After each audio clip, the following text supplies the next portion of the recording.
Bu sıralar neden herkes 3 Cisim Problemi adlı dizinin ilk sezonunu konuşuyor? Tek cümleyle söylersek, Çin'den gelen bu çok ünlü bilim kurgu romanı tam bir kolaj ve onun televizyon uyarlaması da aynı paralelde.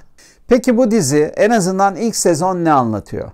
1960'lardaki Çin devrimi sırasında mahkum olan bir bilim kadını daha sonra bir radar üssünde görevlendirilir. O tarihte radar üssünden evrene yaptığı bir çağrı günümüzde karşılığını bulur.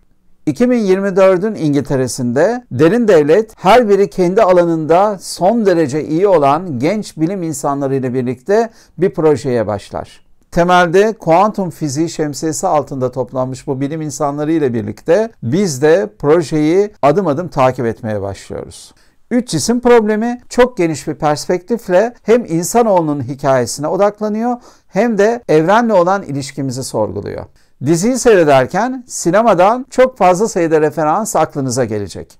Bu filmler 3. türden yakınlaşmalardan kehanete kadar, Kurtuluş Günü'nden mesaja kadar çok zengin referanslara sahip filmler.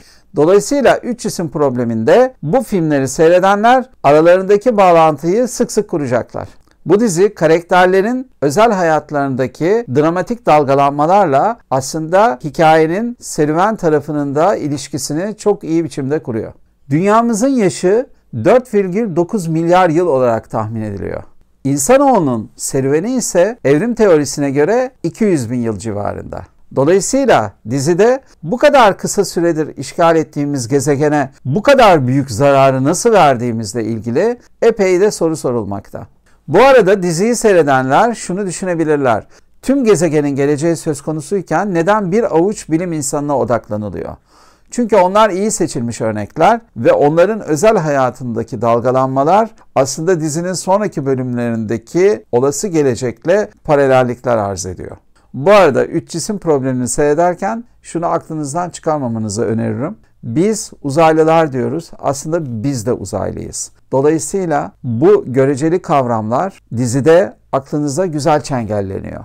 Kim kime göre uzaylı ve kim kimi nasıl inceliyor? Kendi adıma bu dizinin ilk sezonu beni çok heyecanlandırmadı. İlgiyle seyrettim ama kalp atışlarımı hızlandırmadı. Bu arada birkaç gösterişli sahnesi olduğunu vurgulamalıyım. Onların da referansları var ama o filmlerin adlarını sıralamayacağım. Çünkü sürpriz bozan olur. Her halükarda 3 Cisim Problemi özellikle bilim kurgu meraklarının radarından kaçmayacaktır.